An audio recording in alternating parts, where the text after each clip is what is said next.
পাশে এটা তো থাকবে নাকি? ধন্যবাদ প্রিয় শিক্ষার্থীরা, আজকে ক্লাসে তো সবাইকে স্বাগত।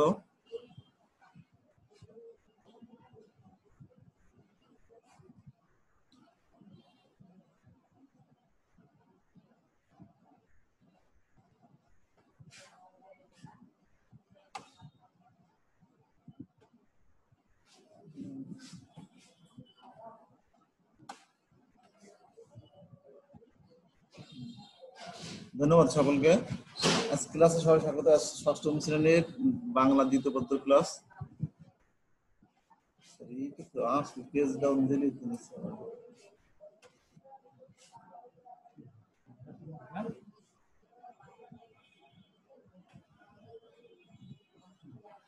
সকলকে আন্তরিক শুভেচ্ছা। আমি দেবদাস কুমার মন্ডল, সহকারী শিক্ষক, রাজাপুর মডেল প্রাইমারি বিশ্ববিদ্যালয়, রাজাপুর ঝালকাঠি। আজকের পাঠ কারক। আমরা প্রথম অধিবেশনে পড়েছিলাম কারকের প্রথম অংশ, মানে কারকের 3টি বিভাগ, এবং দ্বিতীয় অধিবেশনে পড়াবো বাংলা দ্বিতীয় পত্র এবং সপ্তম শ্রেণী কারকের দ্বিতীয় অংশ। প্রিয় শিক্ষার্থীরা,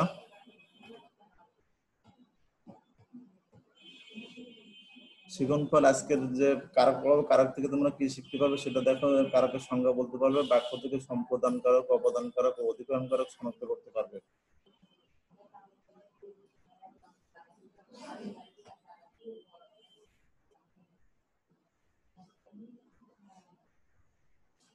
কারকের সংজ্ঞা গঠন।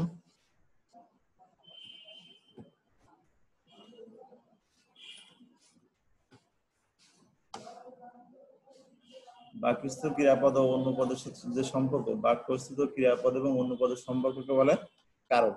বাক্যস্থিত ক্রিয়াপদ এবং অন্য পদের সম্পর্ককে বলে কারক।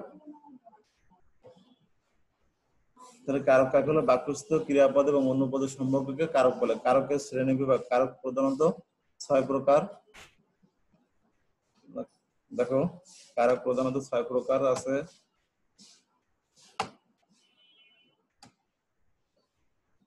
কর্তৃকারক, কর্মকারক, করণকারক, সম্প্রদানকারক, অপদানকারক, অধিকরণকারক। কর্তৃকারক, কর্মকারক, সম্প্রদানকারক, অপদানকারক, অধিকরণকারক। কারক প্রধানত 6 প্রকার।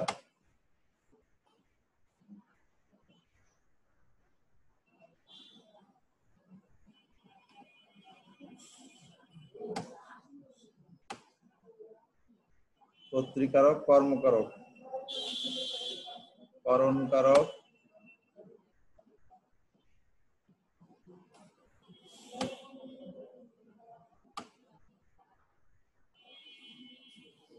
সম্প্রদানকারক,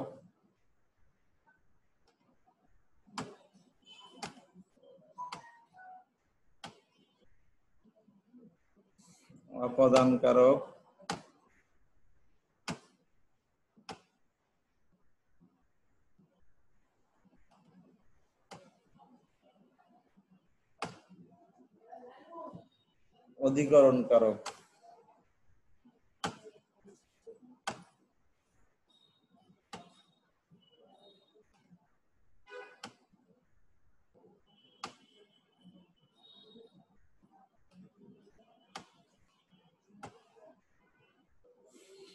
কারক প্রধান 6 প্রকার: কর্তৃকারক, কর্মকারক, করণকারক, সম্প্রদানকারক, অপদানকারক, অধিকরণকারক। গত ক্লাসে আমরা 3টি ভাগ করেছিলাম। প্রথম অধিবেশনে 3টি পড়েছিলাম: কর্তৃকারক, কর্মকারক, করণকারক।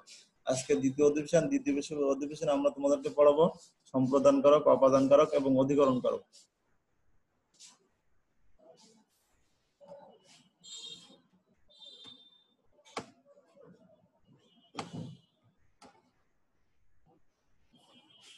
দেখো, সম্প্রদান অর্থ স্বেচ্ছায় দান, মানে স্বেচ্ছাকৃতভাবে যে দান দেয়, যাকে শর্ত ত্যাগ করে কোনো কিছু দান করায় সে দান গ্রহ থেকে বলে সম্প্রদান করো। সম্প্রদান অর্থ, শব্দের অর্থ স্বেচ্ছায় দান, যাকে শর্ত ত্যাগ করে কোনো কিছু দান করা হয় সে দান গ্রহীতাকে বলে সম্প্রদান করো। যেমন ভিক্ষুককে ভিক্ষা দাও, অন্ধজনে দেহ আলো, বস্ত্রহীনে বস্ত্র দাও। দেখো, এখানে ভিক্ষুককে যে ভিক্ষা দেওয়া সেটা কিন্তু ফেরত দেওয়ার যোগ্য না, সেটা ফেরত দেওয়া সম্ভব নয়।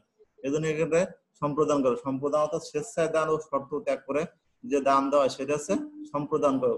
অন্ধজনের দেহ হলো, অন্ধ ব্যক্তিকে যদি চোখ দান করা, যদি তার দেহ তার চোখের চক্ষু দান করা হয় সেটা হচ্ছে অন্ধজনের দেহ হলো। বস্ত্রহীন ব্যক্তিকে যদি বস্ত্র দেওয়া হয় সেটা হচ্ছে কোন শর্ত ত্যাগ করে, কোন শর্ত ছাড়াই যে বস্ত্র দান করা সেটা হচ্ছে সম্প্রদান করো। বস্ত্রহীনে বস্ত্র দাও, ভিক্ষুককে ভিক্ষা দাও, অন্ধজনের দেহ হলো ইত্যাদি সম্প্রদান করক। অর্থাৎ আমরা দেখলাম যে সম্প্রদান শব্দের অর্থ স্বেচ্ছায় যে দান করা হয় সেটা হচ্ছে সম্প্রদান করক। এবার দেখো অপদান করক। ক্রিয়াকে কোথা হতে যোগ করে প্রশ্ন করলে যে উত্তর পাওয়া যায় সেটা হচ্ছে অপদান করক। ক্রিয়াকে কোথা হতে যোগ করে প্রশ্ন করলে যে উত্তর পাওয়া যায় সেটা অপদান করক। অর্থাৎ যা থেকে শ্রুত গৃহীত, যা থেকে কিছু শ্রুত, পতিত, গৃহীত, জাত, রক্ষিত, বিরত এবং যা থেকে কেউ ভীত হয় তাকে অপাদান কারক বলে। তাহলে অপাদান কারক বলতে বোঝায় যা থেকে বিচ্যুত কোনো কিছু বিচ্যুত হবে, পতিত, গৃহীত, জাত, রক্ষিত, বিরত এবং যা থেকে কেউ ভীত হয় তাকে অপাদান কারক বলে। যেমন বৃক্ষ থেকে পাতা ঝরে, এখন দেখো গাছ থেকে পাতা, বৃক্ষ অর্থাৎ গাছ থেকে পাতা ঝরে, তাহলে একটা থেকে বিচ্যুত হয়ে যাচ্ছে, এটা হচ্ছে বৃক্ষ থেকে পাতা ঝরে, এটা হচ্ছে বৃক্ষ থেকে পাতা ঝরে। অর্থাৎ কি গাছ থেকে পাতা ঝরে, মেঘে বৃষ্টি হয়, মেঘ থেকে বৃষ্টি হয়, তাহলে এটা একটা থেকে বিচ্যুত হয়ে যাচ্ছে, এই জন্য এটাকে বলে অপাদান কারক। এবারে অপাদান কারক সাধারণত পঞ্চমী বিভক্তি পঞ্চমী বিভক্তি হতে থেকে চেয়ে, পঞ্চমী বিভক্তি উল্লেখ থাকে কি হতে থেকে চেয়ে। যেমন দেশ থেকে বিপদ চলে গেল, দেশ থেকে, এই দেশ থেকে কথাটা নিচে দাগ আছে, এই জন্য এটা কি হবে দেশ থেকে বিপদ চলে গেল, এটা অপাদান কারকের পঞ্চমী বিভক্তি। জেলেরা নদী থেকে মাছ ধরে, জেলেরা নদী থেকে মাছ ধরে। ধান থেকে চাউল হয়, জমি থেকে ফসল পায়। দেখো এখানে সবই থেকে, ধান থেকে পঞ্চমী বিভক্তি, জমি থেকে এটাও পঞ্চমী বিভক্তি। ওদের অপাদান কারকে সাধারণত পঞ্চমী বিভক্তি হয়। পঞ্চমী বিভক্তি উদাহরণ হচ্ছে হতে থেকে চেয়ে। এবার থেকে আমরা পড়বো অধিকরণ করো। ক্রিয়াকে কোথায় কখন, কোথায় এবং কখন যোগ করে যে উত্তর পাওয়া যায় সেটা হচ্ছে অধিকরণ করক। অধিকরণ অর্থাৎ কি যে স্থানে বা যে কালে বা যে বিষয়ে ক্রিয়া সম্পন্ন হয় তাকে অধিকরণ কারক বলে। যে স্থান, একটি নির্দিষ্ট স্থান, কাল বলতে বোঝায় সময়, এবং যে বিষয়ে ক্রিয়া সম্পন্ন হয় তাকে অধিকরণ কারক বলে। অধিকরণ কারক সাধারণত সপ্তমী বিভক্তি হয়। সপ্তমী বিভক্তি বলতে বোঝায় ইয়তে এবং এতে, এই শব্দগুলো যদি যুক্ত থাকে তাহলে তাকে অধিকরণ কারক বলে। যেমন কি জলে কুমির থাকে, তাহলে জল যুক্ত এ, তাহলে জলের সাথে যদি এ যুক্ত হয় তাহলে এটা কি হবে, একটা বিভক্তি। এই বিভক্তির নাম কি সপ্তমী বিভক্তি। সপ্তমী বিভক্তি কিন্তু ইয়ে অন্তস্থ তে এতে, এই শব্দগুলো যদি থাকে তাহলে কি হবে সপ্তমী বিভক্তি। আর জলে যে একটা স্থান বোঝাচ্ছে, এই জন্য এটা অধিকরণ কারক। অধিকরণ কারক অর্থভেদে অধিকরণ কারক 4 প্রকার, যথা স্থানাধিকরণ, কালাধিকরণ, বিষয়াধিকরণ এবং ভাবাধিকরণ। স্থানাধিকরণ বলতে বোঝায় স্থানকে নির্দিষ্ট করে যে কারকটা যে ক্রিয়া সম্পন্ন হয় তাকে স্থানাধিকরণ বলে। যে স্থানে ক্রিয়া সম্পন্ন হয় তাকে স্থানাধিকরণ বলে। যেমন জলে কুমির থেকে, জল একটা জায়গার নাম, জায়গা। তারপর হচ্ছে কালাধিকরণ, যে কালে ক্রিয়া সম্পন্ন হয় তাকে কালাধিকরণ বলে। যেমন শরতে শাপলা ফোটে, এখানে কাল বোঝাবে যে শরৎকাল, বর্ষাকাল, হেমন্তকাল, এর নির্দিষ্ট সময় বোঝাবে, তাকে কালাধিকরণ বলে। তারপর বিষয়াধিকরণ, কোন বিষয়ে দক্ষতা বা অদক্ষতাকে প্রকাশ করাকে বলে বিষয়াধিকরণ। বিষয়াধিকরণ কি বলে, যে সে গণিতে ভালো, সে ইংরেজিতে কাঁচা, এরকম বিষয়কে নির্দেশ করে, যেটা নির্দেশ করে সেটাকে বলে বিষয়াধিকরণ। তারপর হচ্ছে ভাবাধিকরণ। ভাবাধিকরণ কি একটি ক্রিয়া অন্য ক্রিয়ার উপর নির্ভর করলে নির্ভরশীল ক্রিয়াপদটি ভাববাচকে পরিণত হয়ে অধিকরণ হলে তাকে ভাবাধিকরণ বলে। যেমন কি সূর্যোদয়ের অন্ধকার দূরীভূত হয়, এটা কি আমাকে সূর্যোদয়ের ফলে অন্ধকার দূরীভূত, এটাকে ভাবকে কেন্দ্র করে এই কারকটা সম্পন্ন হচ্ছে, এই জন্য এটাকে ভাবাধিকরণ বলা হয়। তাহলে আমরা বললাম যে অর্থভেদে অধিকরণ কারককে প্রধানত 4 ভাগে ভাগ করা যায়: স্থানাধিকরণ, কালাধিকরণ, বিষয়াধিকরণ এবং ভাবাধিকরণ। স্থানাধিকরণ উদাহরণ কি, জলে কুমির থাকে। কালাধিকরণ উদাহরণ আছে শরতে শাপলা ফোটে। বিষয়াধিকরণ ইংলিশ বা অঙ্কে সে ভালো।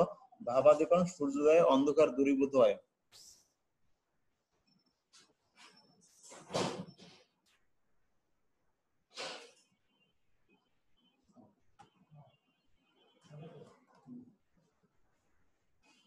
যেমন পরে তাহলে দেশীয় তোমাদের দলীয় কাজ কর্মপত্র ১ সম্প্রদান আছে এমন ৫টি বাক্য লিখে কারক শনাক্ত করবে। কর্মপত্র ২ অপাদান আছে এমন ৫টি বাক্য লিখে কারকটি শনাক্ত করবে। কর্মপত্র ৩ অধিকরণ কারক আছে এমন ৫টি বাক্য লিখে কারকগুলো শনাক্ত করবে। দেখো মূল্যায়ন কারক কাকে বলে? দ্বিতীয় প্রশ্ন সম্প্রদান কারক কিভাবে চেনা যায়? তৃতীয় প্রশ্ন বিপদে মোরে রক্ষা করো এ বাক্যে কোন পদটি অপাদান কারক? অধিকরণ কারক চিনতে হলে কি প্রশ্ন করতে হবে?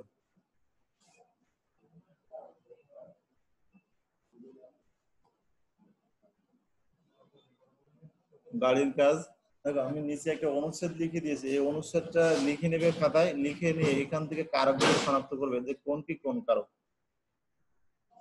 এখানে এখানে আছে দরিদ্রকে ভিক্ষা দাও, দিনে দয়া করো, গুরু দক্ষিণা দাও, বৃক্ষ থেকে পাতা ঝরে, তিলে তৈল হয়, সুন্দরবনে বাঘের ভয় আছে, জলে কুমির থাকে, শরতে শাপলা ফোটে, বনে বাঘ থাকে। এই শব্দগুলো একটা একটা সেন্টেন্সে একটা একটা বাক্যকে নির্দিষ্ট করে দেওয়া আছে, এই বাক্যটা কোন কারকের কোন বিভক্তি এটাকে তোমাকে নির্ণয় করতে হবে। ধন্যবাদ সকলকে।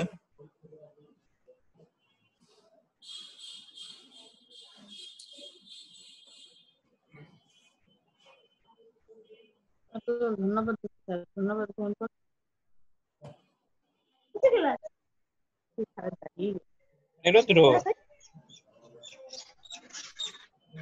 রুদ্র